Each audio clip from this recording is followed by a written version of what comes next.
Ngayong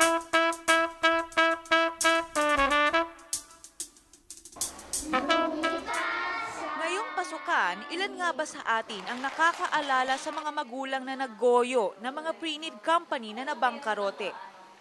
Pinangakuan daw sila ng mismong presidente ng pre-need company. Isasauli na ang kanilang pera in cold cash. In good faith, naniwala kami sa kanya na sabi namin wala naman sigurong taong pinanganak na masama. Yung alagang panghabang buhay, pinanghawakan namin yon, yung salita niyo yun. 40-60 na lang ang ino-offer na hatian sa mga kawawang plan holder. 40% in cash at 60% in kind.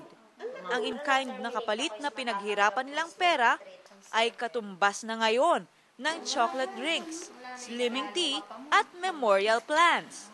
Bago nila inumin, i-check muna kung mayroon ba talagang BFAD permit. Marami kasi silang nailabas na ganyang produkto. Ba't hindi niya ibenta yan at pera niyang ibigay sa amin? Di ba, nagka-problema At kung hindi raw nila tinanggap ang mga pakapesalamay, lalong hindi naman raw nila tatanggapin ang panlibing.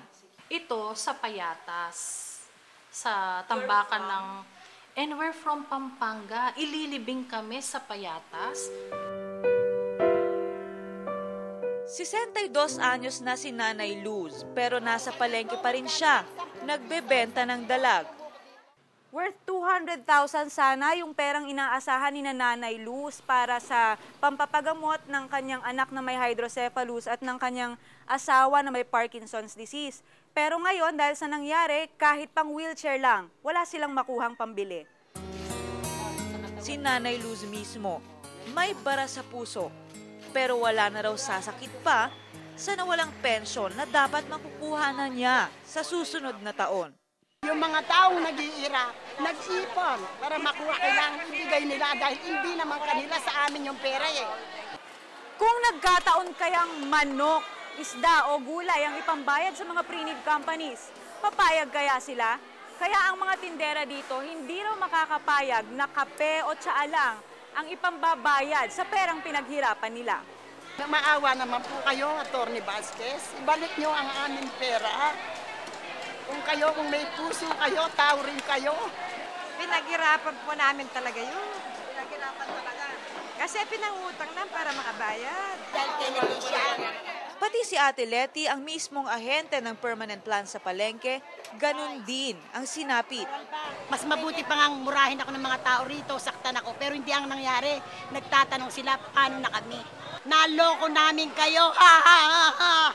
Nanawagan sana ako kay Senator Jambi Madrigal na, Ma'am, wag po nating hayaan na dahil sa pinsan mo, dahil unang-una nakikita ka namin sa TV, ayaw mo ng kamalian. No comment ang permanent plan sa reklamo. Aray! Nako!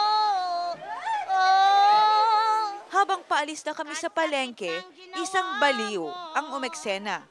Atty. Vasquez, iati mo naman ang iyong kayamanan. Kasi pag namatay ka, hindi mo madadala sa kabilang buhay, okay? Binigyan namin siya ng 20, pero okay na raw ang piso. Piso lang daw ang kailangan niya. Minsan, iisipin mo, buti pa ang mga baliw. May hiya, may delikadeza. Nako! Fiona Rosario po, Ay, sakit naman. Dokumentado.